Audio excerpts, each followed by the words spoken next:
So this session will explore innovations in underwriting models, customer protection measures, regulatory approaches such as RBI's digital lending guidelines, self-regulation in microfinance, and global best practices that balance innovation with accountability, and the role of financial literacy and consumer awareness. It is my pleasure to invite the esteemed panel for this session. May I request them to please join us on stage. This session will be moderated by Ms. Deepti George, founder, Youth Athi. May I request you to please join us on stage. The esteemed panelists for this session are Sugandh Saxena, Chief Executive Officer, FinTech Association for Consumer Empowerment, that is FACE. Benny Chugh, Head, Future of Finance, Dwara Research. Saikat Datta, Chief Executive Officer and Co-founder, DeepStrat. Tirunavukarasu R, Financial Inclusion Expert. May I request them all to please join us on stage.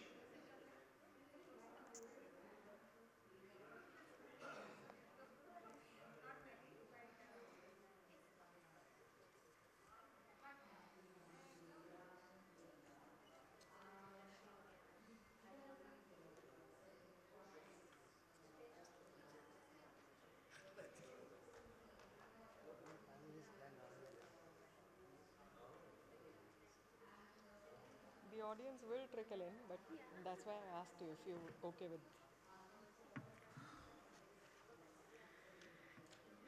So once again, this is Responsible Finance in India, Strengthening Underwriting and Customer Protection for Inclusive Growth. Once again, we would like to request you to please scan the QR to share your questions or feedback with us. And now I hand it over to Deepti to take this session forward. It's over to you.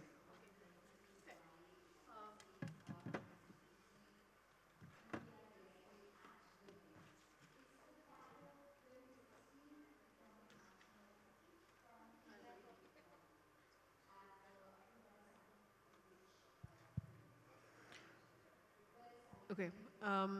Good afternoon, everybody, and thank you for joining us at this panel. I think when we talk of consumer protection, the typical discourse is around consumer complaints and what happens when something goes wrong. But I would imagine that consumer protection is far more extensive than that. In fact, if we don't have complaints, that's both a good thing and a bad thing, right? And so yeah, sure. Where is the sound? Sorry, there is some echo to my voice. It's cool? Okay, great. Thank you. So I have been looking at financial consumer protection since 2012, when the FSLRC, which is the Financial Sector Legislative Reforms Commission, had a chapter on consumer protection. Right? Have any of you heard of the FSLRC? Just to understand. Nobody has heard of FSLRC? Okay, so this is a commission that was set up by the Government of India to look at the 60 plus financial sector laws to make it future ready, right? So future ready is really the next 50 years, will those laws work for the 50-year future? And they had a chapter on consumer protection. So that's when we began looking at consumer protection, and when I was at Dwara Research. Since then, we've been looking at it from various aspects across financial sector products and services, processes, both ex ante and ex post. And I think this kind of panel has come at a very opportune time, simply because I think starting Jan, if you have heard, the RBI governor has literally announced a 2-month special window where the mandate has been to clear all pending complaints with the RBI ombuds, right? And I think to date, I think we're talking of 13 lakh complaints, of which I think about 3 lakh complaints came in a single year.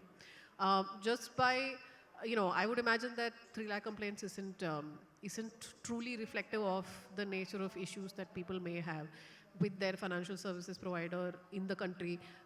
And these are in fact, and even if we were to assume the situation where people have actually gone and these are in fact complaints that should reach the ombuds, right, and are still not reaching. We're talking of 3 lakh complaints. So we have a long journey to go. And so I think for starting us off, maybe if I can ask the audience question, how many of you trust your UPI app that if money were deducted and it's stuck somewhere, you will reasonably be sure that it's going to come through? Show of hands, please. Yeah. How many of you trust your bank manager when they sell you an investment or insurance product? Do you fully trust them? Okay. So there goes. So I think there's a full facets, a full variety of facets out there to worry about when you think about consumer protection. But I think the underlying piece is trust, right? And I think sometime back I had written this op-ed really saying or rather financial services needs to be more humane, meaning that I think in India we generally assume that if things don't work well, that's just a way of life. And then we deal with it. We go ahead imagining this is how the system is. But I think that needs to change. So there's a lot more to be worked on. And so I'll begin with the word trust. And my first question is really to Baini, because I know they've done some wonderful work trying to even define trust, right, objectively. How do we even go about understanding what's the level of trust? And I think this is in relation to digital lending. So over to you, if you can talk about that. Thanks, Deepti. Hi, everyone. I'm Baini Chuk. I head the Future of Finance initiative at Dwara Research. My day job worries about customer protection and the quality of digital financial inclusion that we're making available to the last mile today in India. I'm very happy to be among friends and mentors here. Quickly on trust, I suppose I actually started my career on this very platform many, many years back. And back then, India's digital financial inclusion journey was just taking off. This was on the heels of demonetization and everything else. And back then, when we thought of digital financial inclusion, there appeared that there was a lot to be done, right? There were systems that needed to be built, the regulatory toolkit needed to be updated, all of that. And those were the missing pieces in really customer-centric digital financial inclusion. Today, if someone asks what is the missing piece in India's digital financial inclusion journey, it is trust. It is the ability to guarantee the customer that their interests are safe, and it is the inability of the customer to differentiate between a trustworthy and an inauthentic provider. Digital lending has been a classic case, and I suppose Sugandh will speak to it more. But from whatever we know from a distance, it all kind of took off around the time of the pandemic, when there was a mushrooming of all kinds of predatory apps. And they all kind of, the SKUs were widely distributed through social media, everybody. Saikat here, or someone from his team, has also done some work on how frauds are perpetrated in the cyberspace. So all of those channels were being used to circulate the apps of these predatory lenders. And of course, the borrower on the other side was extremely desperate, because we were in the middle of a crisis, which was characterized by unemployment, low economic activity, and tons of uncertainty. And therefore, anything seemed like a fair game from the borrower's point of view. And when that desperation died and the regulator took notice that there was this all manner of predatory activity going on, some from the regulated segment and some from the unregulated segment, the question became, how can we equip the borrower to understand which app is trustworthy? And we kind of started on an inquiry to say, what is the borrower's frame of reference? How are they understanding one app to be better than the other? How is it that, among like 400 digital lender apps, the borrower decides on the one? And we understood that the frame of reference is not mature yet. A lot of markers are actually being carried from the physical world, and they're not either relevant or even accurate in guiding the borrower to the right kind of lender. I'll give you an example. As a part of the study, we showcased 2 app journeys to the borrowers. The names were hidden. And literally unanimously, all study respondents found the fake or the predatory lender more trustworthy. The lesson that we took away was that the predatory lenders were actually being more thoughtful in their onboarding journey, were being more thoughtful in signaling trustworthiness when they were quite the opposite, right? And then there were some immature markers of trust that borrowers were relying on. For instance, someone just signed up for a very distorted consent form, which was actually very extractive in nature of their data. And we asked the borrower that, why did you sign up for this form? And they said, अगर उन्होंने हमको form दिया है तो कुछ correct लिखा होगा. Just the presence of a consent artifact was assumed to be enough at the borrower's end, right?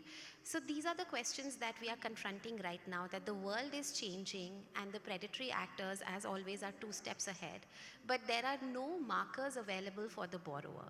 Now, the classic solution would be customer awareness. And sure, awareness is a great thing, but we always think it is good to have, and it cannot be a tool of customer protection. When I go to buy a car, of course, there is some hygiene expected of me, that I know how to drive the vehicle. But nobody is actually saying, you need to know the engine, you need to kind of certify the car all by yourself and then decide whether you want to buy it or not. There are standards out there. The cars tell us we are this compliant, that compliant.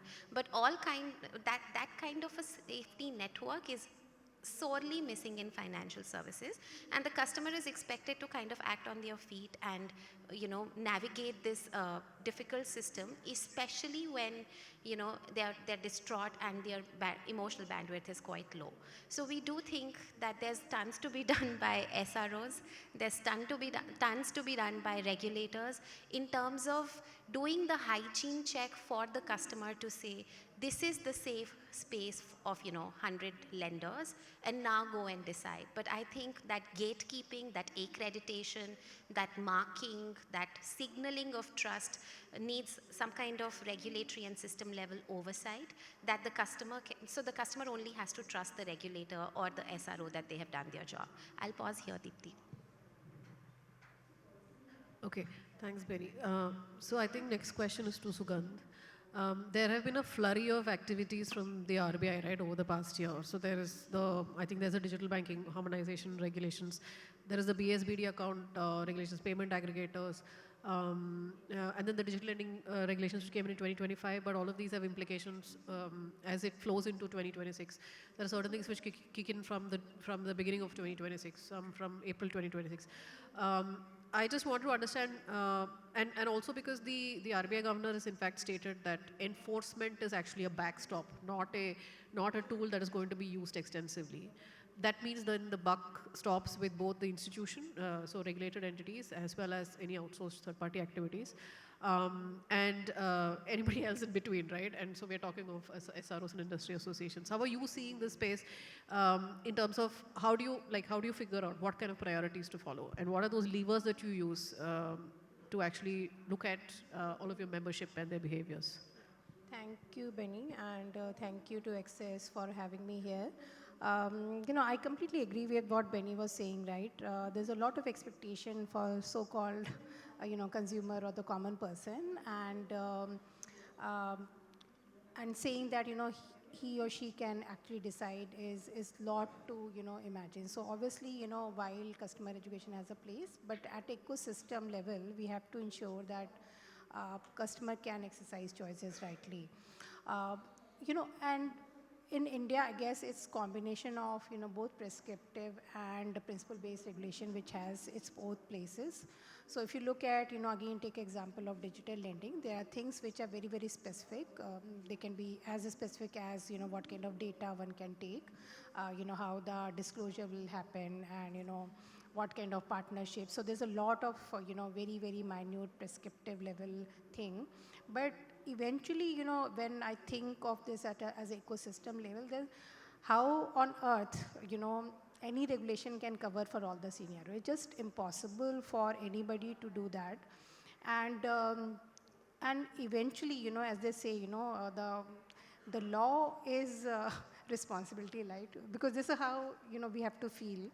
Because eventually, if these companies, which are, authorized by the regulator, which are, working in this kind of market segment, they do not take on to themselves that, we have to offer right kind of product. No regulation can, actually deliver, because, it doesn't make sense, right? Ultimately, It's my business, it's my customer, and I have to take care of it.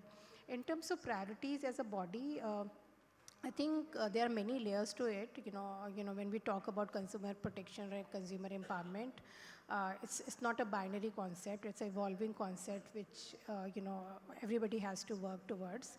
Um, One thing I think which is very important is bringing the entire community together on a common sort of language, that what are the no-go areas and where people can do whatever they want. And as a community, we keep an eye on these things, and anybody who is going wayward, there's a prompt system to bring them back into the, sort of right zone. I think that is very important. So the way we do it, of course, is bringing the community together all the time to say that, this is happening, is it right for us? Is this something where we have to go to the regulator and so on, and build that kind of consensus. Second thing is not so easy, but we are trying to build a system of monitoring where we look at social media, we look at print, we look at complaints. Every week we are happy that even though it's just 1.5 years for us, we are seeing public activist and consumer agree party writing to us with some instances or other. Even if they are few episodes, they give us a sense of problem statement. So that again is a very important thing. Third thing is, I guess, in general, I guess regulated entities and the fintechs which work with them are very clear about the regulatory priorities. So the compliance and the customer protection in general has a very central place in the way people approach um, the businesses. So if you look at any company now, the compliance function is much more evolved compared to what it was, say, 3 years back. And it's a journey which, the industry would take. So, as I said, customer protection, I guess there's no two way about this. And I think there are enough signal, more than enough signal from the market, from the regulator and the government authorities to do that. Yeah, I think there's a lot of signals for sure coming in, right? So I kind of want to turn to Thiru, and this is in relation to microfinance. We can't not talk about it, although we've already had, I think, 2 panels over the last 2 days talking about over-indebtedness, and also because this is a platform, this particular summit has been around for more than a decade, maybe close to 2 decades, and their microfinance obviously has been an important thing. 22 years, 2 decades. Okay, great. Has been a mainstay, right? Microfinance as an asset class has been a mainstay for so many years, and therefore the whole and so I must say that I think over the past panels, that was today and yesterday. And funnily, back in 2019, I had in fact talked about the same themes. I know, Sugandh, we discussed about this. But again, what are the kind of practical ways to look at underwriting in microfinance, right? And of course, it's a consumer protection kind of issue. Because when we say somebody is already over-indebted, we have already crossed, it's become exposed already, right? So if we don't have a situation of over-indebtedness, we know something is going on well. But that kind of, there is no early warning. Like you can only, when it hits a threshold is when it becomes a topical issue or systemic issue, right? And I was just wondering, it's been on for a while, right? We're talking of more than a year and a half of this, of the whole NPA crisis. And the fact that it is spilling over to other unsecured asset classes as well as maybe some secured asset classes too. What would, and I know we've kind of discussed this, people obviously sometimes, the blame is on the regulator, sometimes the blame is on the provider, the lender, the blame is on the consumer. I'm presuming that the truth actually falls somewhere in between. And so a question to you is, maybe if you talk, because there are various aspects to it, but maybe one question would be, if we were to do underwriting better, right? This is the stage before the loan is given out. What would that look like in microfinance? Yeah, thank you. Thank you, Deepthi, and good afternoon all, and thanks Access for this opportunity. So, just to give a background, I've worked in microfinance starting from like a self-help group based microfinance to joint liability group, then to individual loan, and then into an unsecured and secured loan across all spectrum.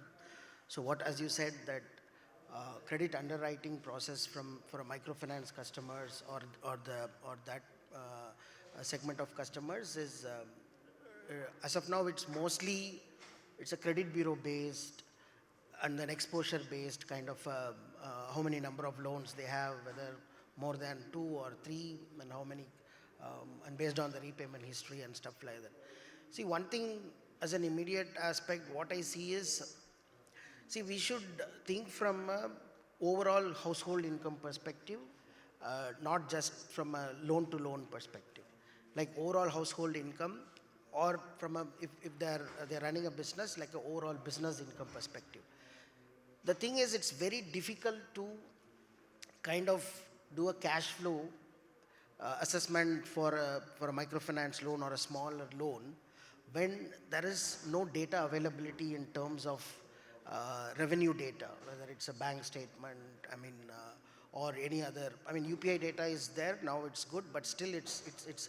So that's where this proxy assessment technology, which we have done in a lot of instances, like how do we assess the household income through different proxy methodologies. Say, now we are seeing companies using like a household index as an proxy. Like if you take, there is a company where I have seen that if you take 2 pictures of the house, inside and outside, they can use lot of data to get the revenue of the household. Or from a business perspective, if you take a photograph or the size of the shop or the stock of, or the nature of the product, you can. So we need to kind of, one thing is to think about a household income. And second thing is, we should also think about the overall exposure of the entire family or the household rather than just loan based cap. So now from the institution perspective, it is just a loan based cap. This loan is not more than this thousand or this lakh and that lakh. But we need to see from the overall household exposure perspective across different products. So how do we see that? And also from a short-term perspective, we also should focus on the purpose-based pricing or purpose-based underwriting. It's not just general underwriting for every purpose, because the purpose also defines the price and the tenure. So we cannot give, say, for example, now the working capital loan to a small business is given as a very long-term loan, which is ideally it's not the case. And then they have to pay on a monthly basis, the self-employed people on every day, every month, 5th or whatever it is. They are not a salaried class where they get money on the bank account and pay.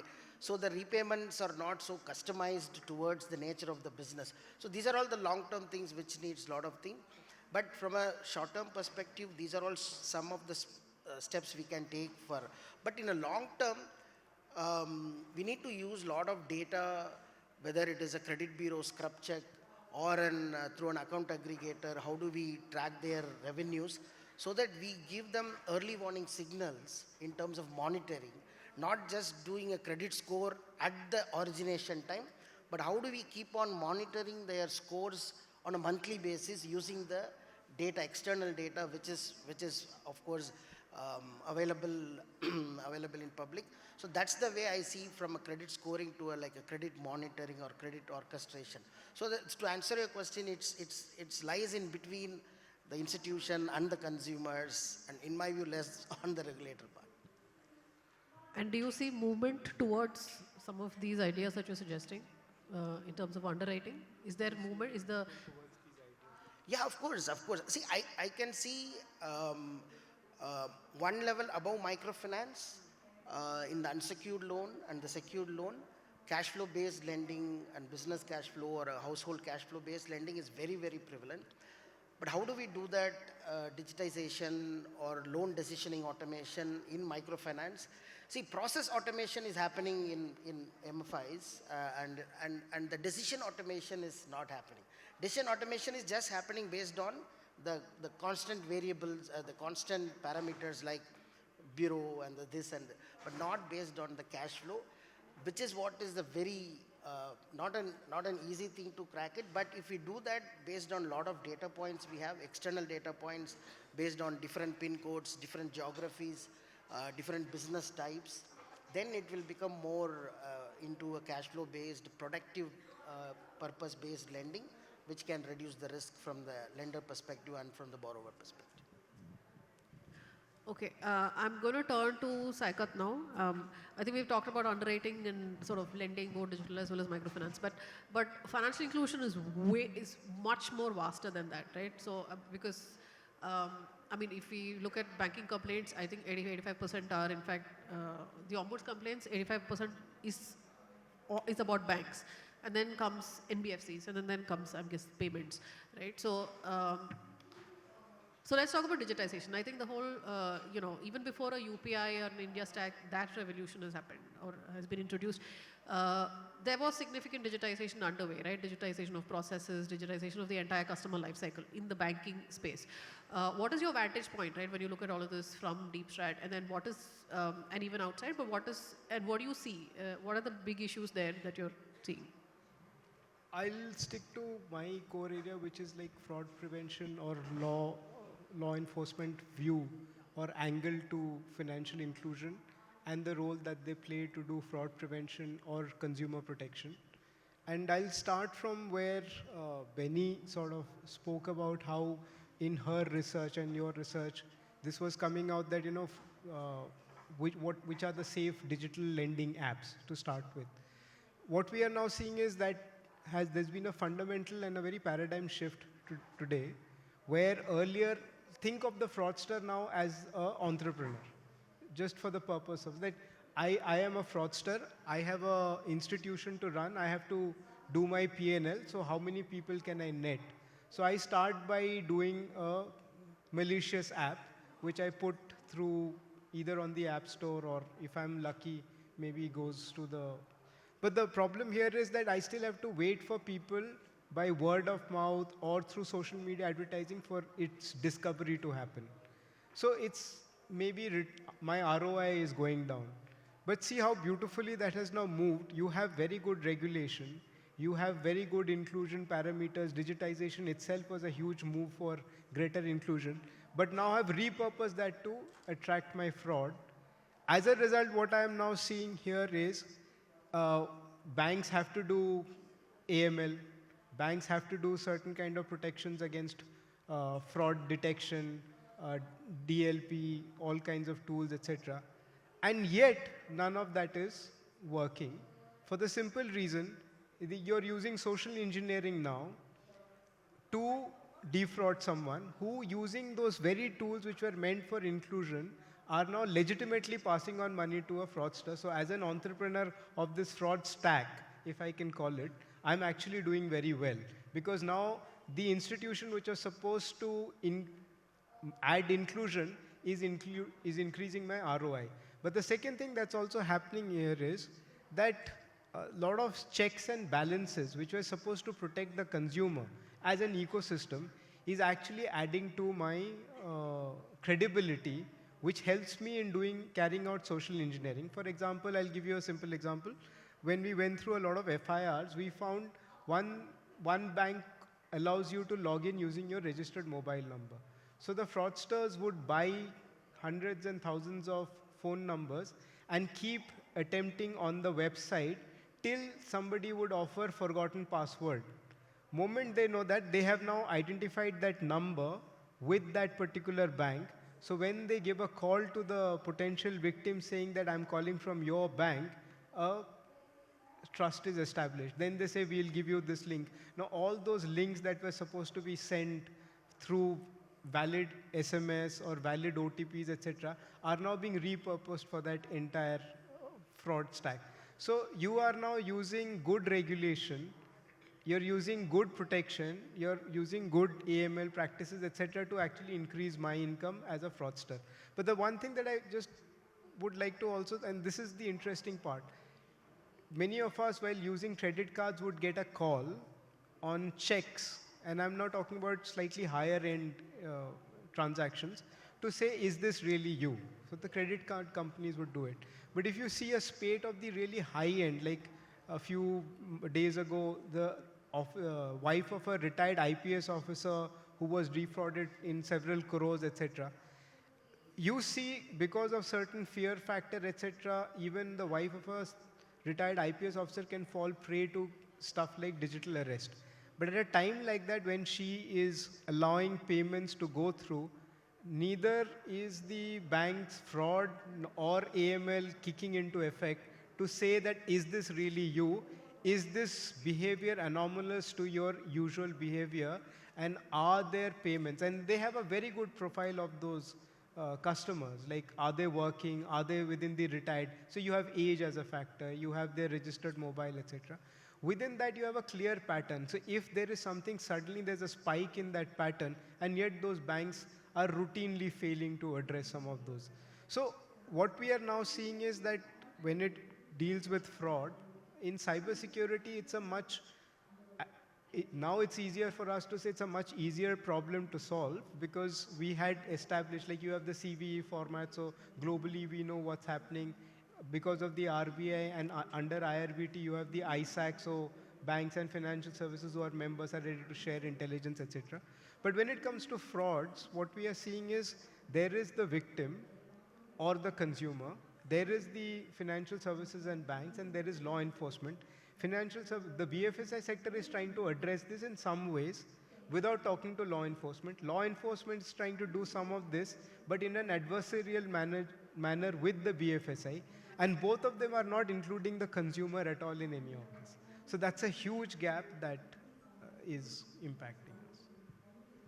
So if I may get a little bit more deeper into just the situation of an authorized transaction, right? Like there is a fraudster, there is a customer who's through social engineering attempts have in a way authorized a transaction.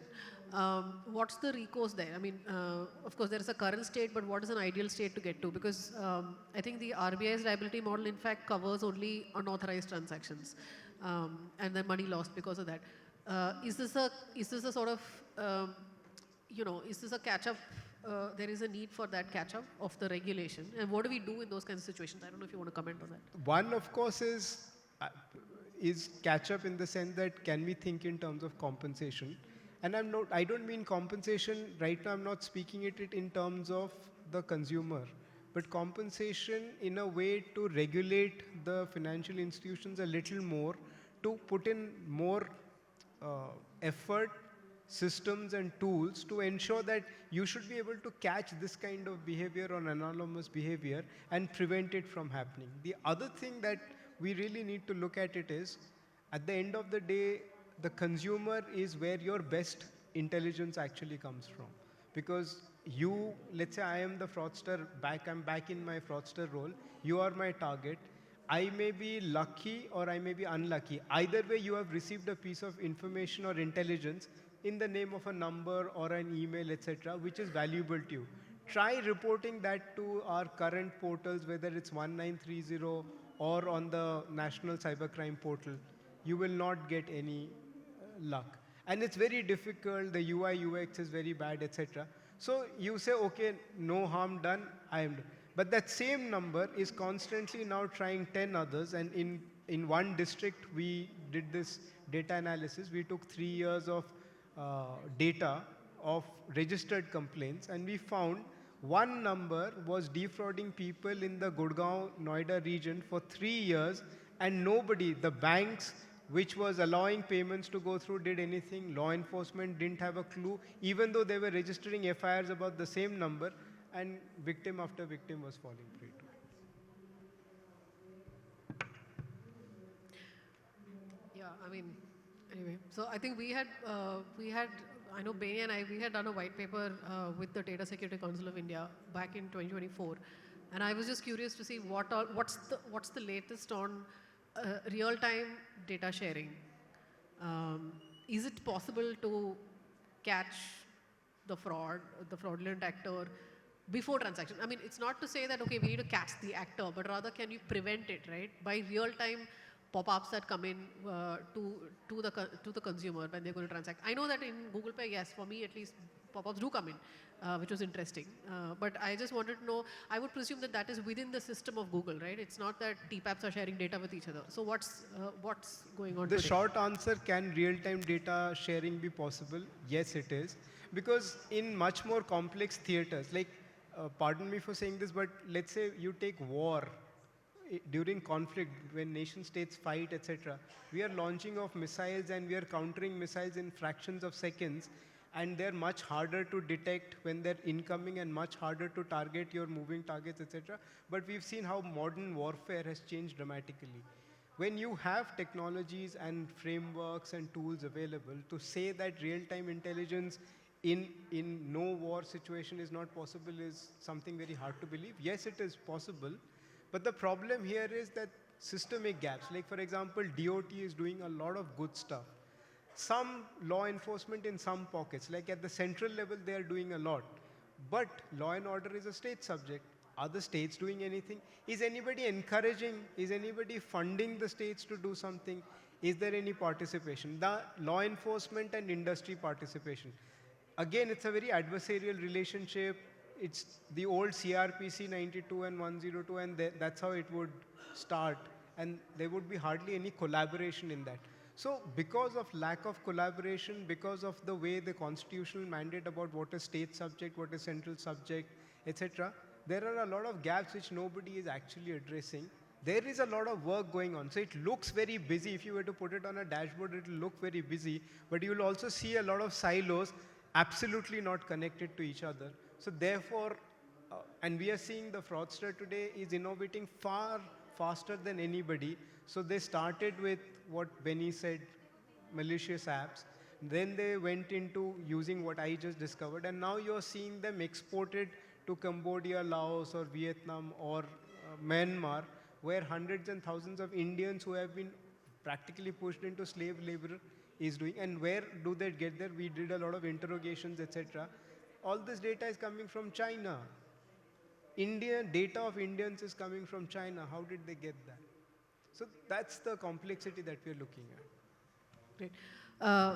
Sugandh, I know he talked about unregulated lending apps, right?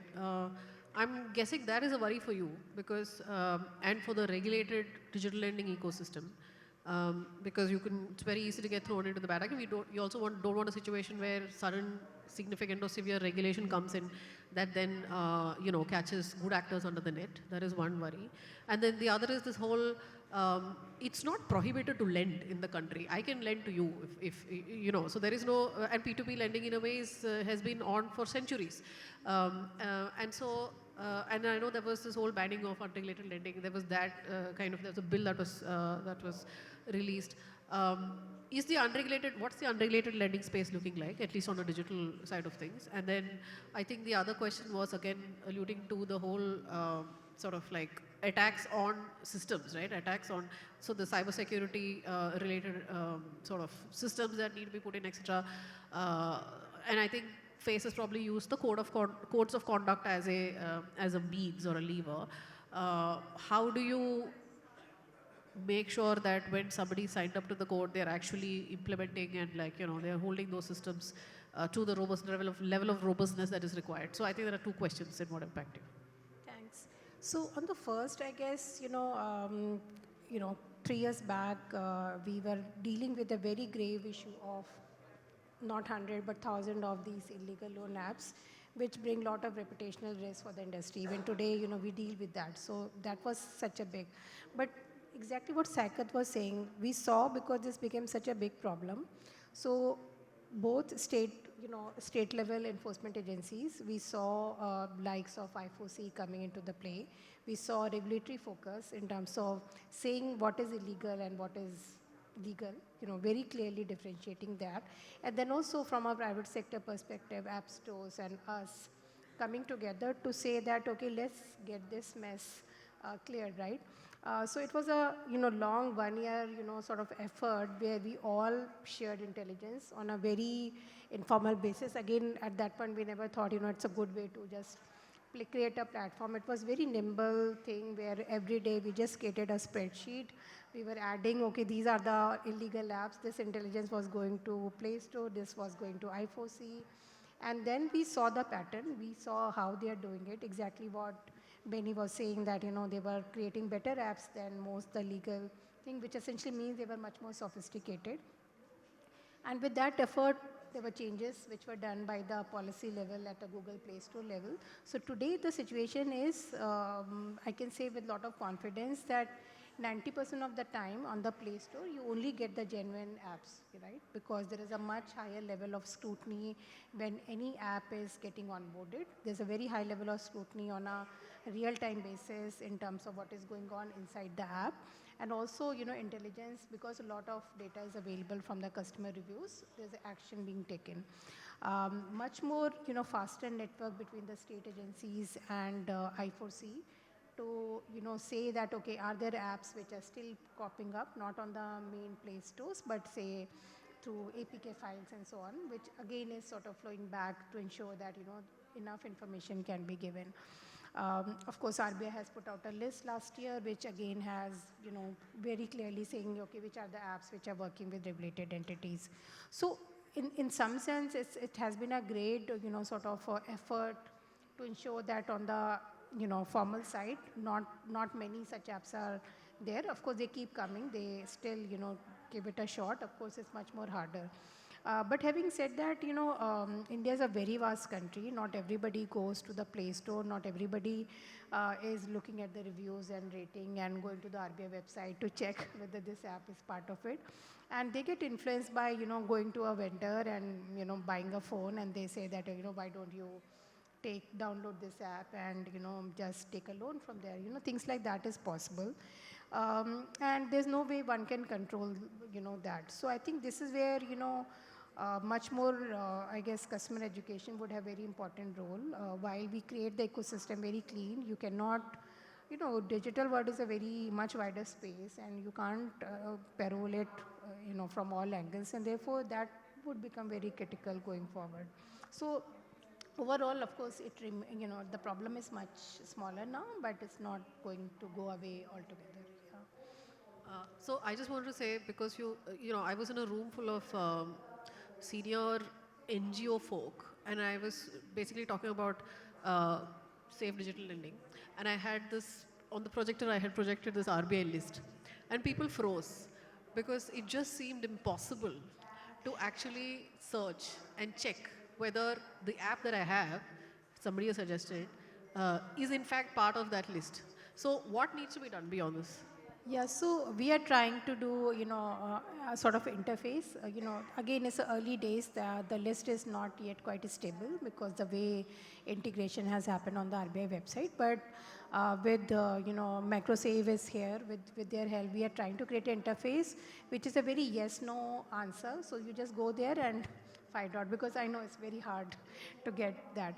On your second question, I guess, of course, we have created baseline standard. We have clearly said that what is right and what is wrong. For us, what we felt based on 1.5 years of experience, that evidence is most important when it comes to industry, right?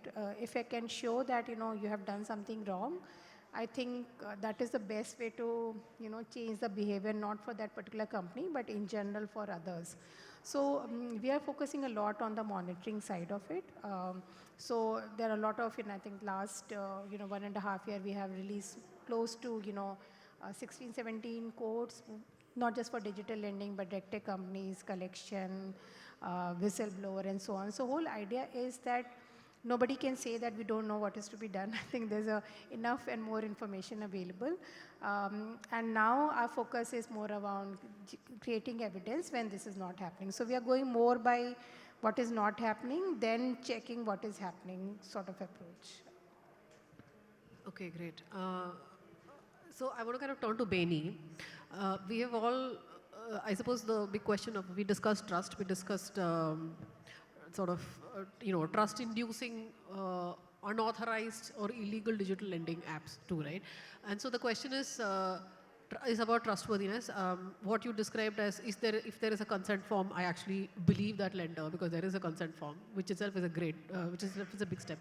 And that is, of course, being misused here, right? And with the with the Data Protection Act into play, consent being one of the kind of cornerstones of that, I don't think that when somebody is shopping for loans, consent is really going to work there, right? It's not going to be a big deterrent for risky behavior. And in that context, I think maybe specifically about just the data use itself, right? Which is that, okay, if I am promised that my data is going to be, my certain kinds of data are going to be used for purposes A, B, and C and not for D, E, F, how do we even know that the counterparty is in fact going to stick to that promise, right? So there is one aspect of, yes, this app seems trustworthy. or the lender or whoever is the counterparty seems trustworthy. But how can we establish that they're indeed trustworthy? No, there are no easy answers, Dipti, and I think the room appreciates that.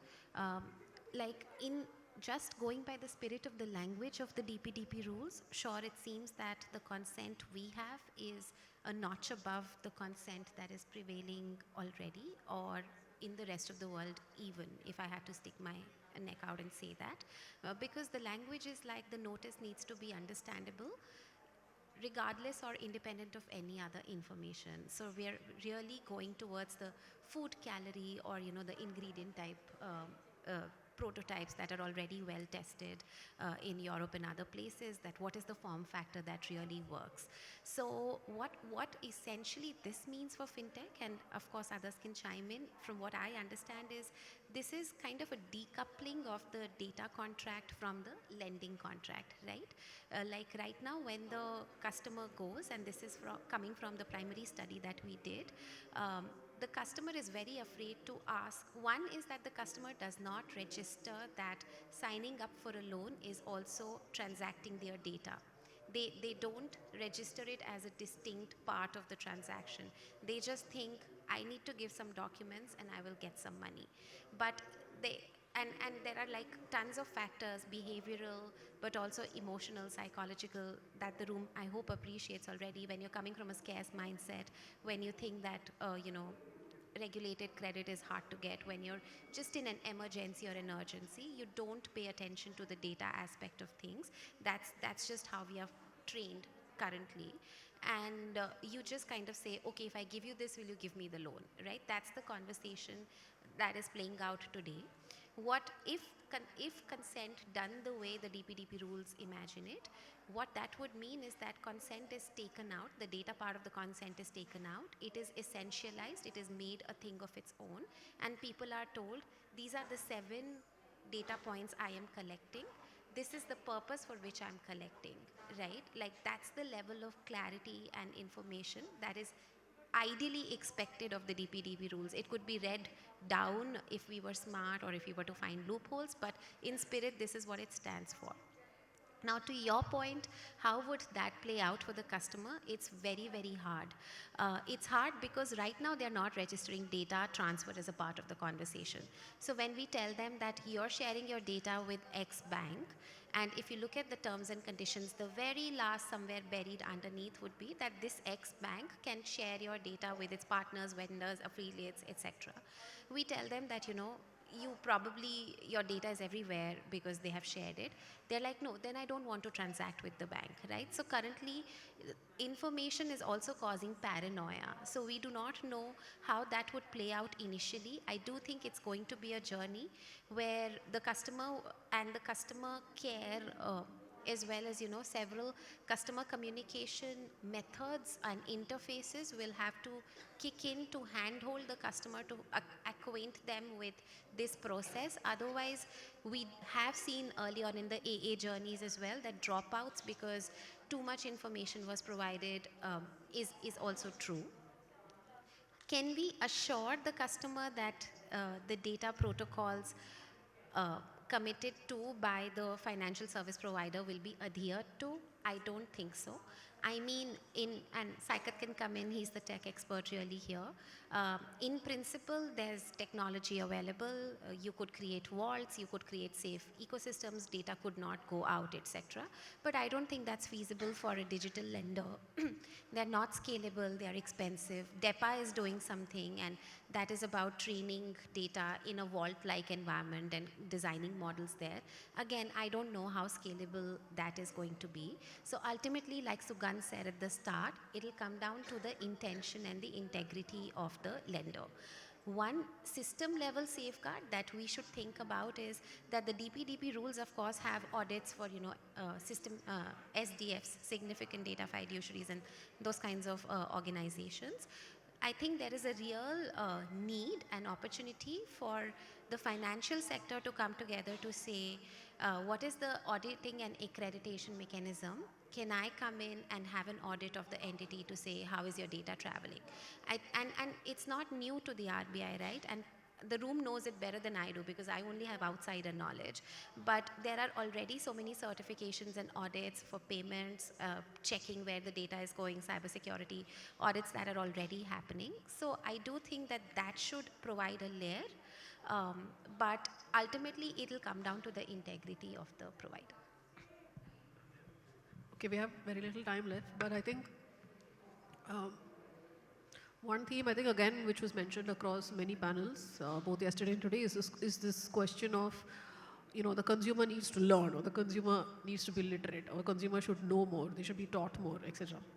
I mean, I personally don't ascribe to that view. I wouldn't say that that is the end all, but that it is indeed a part of the puzzle, right?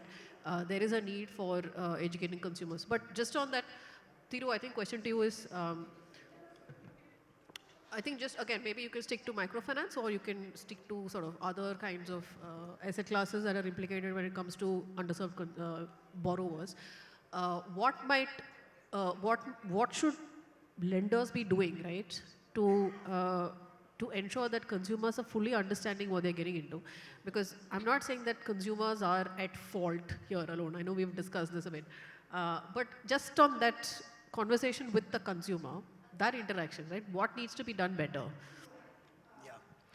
Yeah, I think, as you said rightly, I think this, in my view, again, from my field experience, this financial literacy to these consumers, it's not like a short-term fix that you can, okay, there is something, okay, you fix it, and then it's a very long-term process, and it starts from the, like, how what we are discussing is the product design actually beats the, like, the customer protection, all those process.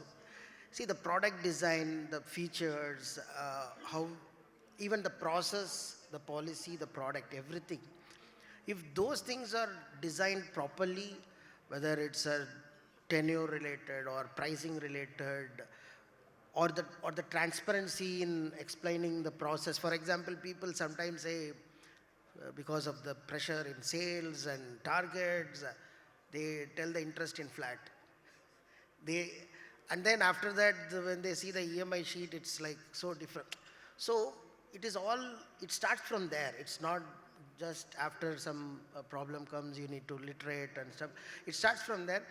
So even a slight nudge in the repayment reminders, for example, how good we are. I mean, to be honest, I heard, like, in gold loan, they don't remind, because it's so funny that they say that initially the pricing is very less in gold, but after 1 year, if they don't renew it, even 1 day delay will kick 36% penalty, so that our ROE is covered. So, so that's not the way to kind of, okay, increase my IRR, not by giving reminders so that they don't renew. So I think soft reminders and then follow-ups, all those things are very, very important from a literacy perspective. As I said, like, all these the monitoring of the customers' cash flows, like a dynamic kind of a, how do we think about creating a dynamic balance sheet of the household? These are all something which can help in educating the customer about their current status, rather than just talking about the loan, the product, and the repayment and stuff like that. So those kind of things, because customers know what they need to do at a basic level, but we need to step up one level and think about a larger perspective of how you can use the data, and also do some of the process, basic minimum process, so that we literate. So that's the whole thing of, like, how do you do the financial literacy from an institutional perspective. I think we are going to wrap up, but if I have just maybe one more question, it will be to Saikat, which is this question of, if we were to think of finance as, or financial services, or that, my engagement with a financial services or a product as downstream of a bunch of things which are already digital, right? Digital activities, digital interfacing, digital intermediation in various spheres of my daily life. And we are talking of citizens of the country, right? Are there upstream issues that you see, right? Perhaps with the phone itself, are there, from a manufacturer side of things, are there issues with operating systems? Are there issues with the DPI layers? Anything that you want to talk about? Like upstream, I would say something as simple as if any of you have, say, an iPhone and you switch on lockdown mode, which I find it very strange that many people don't know about this. That itself can help prevent a lot of things for the simple reason that any links which are coming from unknown numbers, you cannot click on it, etc. So at a device level, they've actually done something, and I'm surprised that other manufacturers, especially those within the Android ecosystem, are not doing enough. Similarly, you see Airtel did fantastic work by beginning to identify spam calls, and that itself is helping you. So it's not that upstream, midstream, or downstream. If I were to use the energy sector's perspective, a lot of people are again doing a lot of things, but something that Thiru was talking about and has been discussed. When we talk about what is customer empowerment, what do you mean by consumer empowerment? What do you mean by consumer literacy? I find these motherhood statements almost as useless as media literacy. Now the question is, I can spend lots of money on media literacy or consumer literacy, but it only is a symptomatic addressal of a problem which is much deeper, in the sense that, earlier in the 80s and 90s, we used to say, let's have a rights-based approach. But when you talk about rights, what are the rights of the consumer that are really effective and can be implemented and are actually available to start with? So when we go back to, say, financial services or banks, a customer versus the bank, customer is going to lose, consumer will lose. So when the customer or consumer is constantly afraid of what kind of regulatory action or law enforcement action, etc., they're predisposed to fear as a tool for social engineering. If they were trained to constantly question or exercise their rights, a lot of social engineering hacks wouldn't get through. So we have to therefore see that fundamentally, if you're not able to address the actual reasons, symptomatic measures will not work. Okay, I think with that we'll close. For me, I think the takeaways were very much the whole, perhaps into the future, for India per se, perhaps this whole theme of how do we get people to exercise their rights could be a good starting point to think about next generation solutions, be it financial services, be it lending, but also like a whole bunch of other things that happen outside of FS. I don't know if we are taking questions. All right, thank you so much.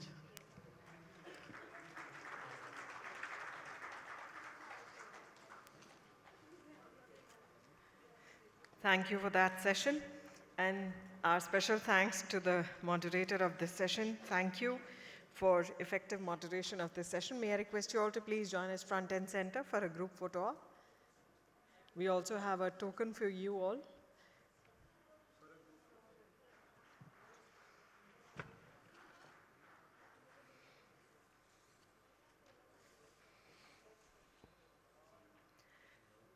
I'll request all the speakers to please kindly collect your mementos, as our team will hand them over to you as you leave the stage.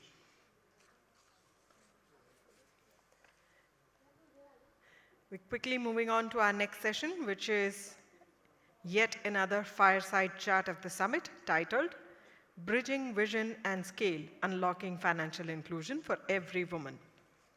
India has made tremendous gains in women's financial inclusion and is poised to make even more progress that ensures women are leveraging financial services to capture opportunities and build resilience. The session will reflect on the roles of government, regulators, and the banking sector in steering inclusive and gender equitable growth.